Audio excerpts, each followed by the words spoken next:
नुनायाथ' थिग आं बे 7:30 8टा टाइमाव आङो आंनि दुब्लियावनो बाजौगासिनो दंमोन। ओमफ्राय बे समाव बिराद खोलाहा हुलुस्थुर जाबाय आरोखि। आंनि खोलानिफ्रायनो न'खरसेल' बर' दंखायो सावथालफोरजों। ओमफ्राय एसे गिलुं गिलुं थाखायो जोंबो सानसे बेबायदि जागोन नामा होननानै सावथालफ्रा बर'खौ बा सावथाल बर' गन्डगल जागोन नामा होननानै सन्देह दंखायो आरोखि। ओमफ्राय बे समावनो हुलुस्थुर जाना होबाय। गन्डगला बारानिफ्राय बारा जाबाय। ओरैनिफ्रायबो गन्डगल होसोखावजोब्बाय। गैलालै गैला दावराव जाबाय होननानै बिसि फिसाफ्रा एसे खारबाय आरोखि।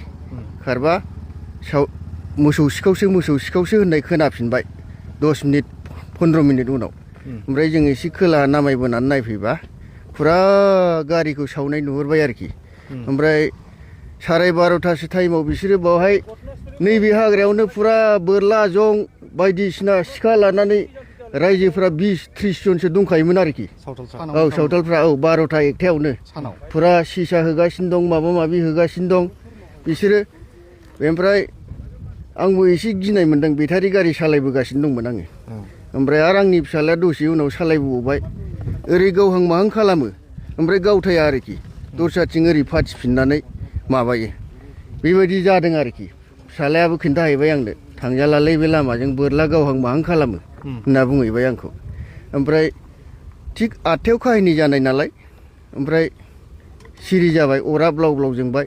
जोंनिफ्रायबो सोरबा मानसिफ्रा नायनो फैबाय। लामानि कन्ट्रेक्टारसोनो माबासोनो होननाय खोनाहैबाय आरोखि। हाब घटनायाथ' बिदिबा जुदा जाबाय। एसे गिनाय मोनबाय जोङो। बिदिबाथ' मा जाबावगोन होनना बुंबाय आरोखि। बिदिबाथ' बे लामाफ्रा थाबायनायाव जोङो गन्डगल जासिगोन, खैफोद गोनां जासिगोन। ओरैनो मानसिफ्रा बुंदों मोसौ सिखावनि सन्देहआव आरो गारि एक्सिडेन्टनि जाथायाव नैबेबायदि खालामदों होननानै बिदि बुंदों। थारैनो बेसेबां सैथो?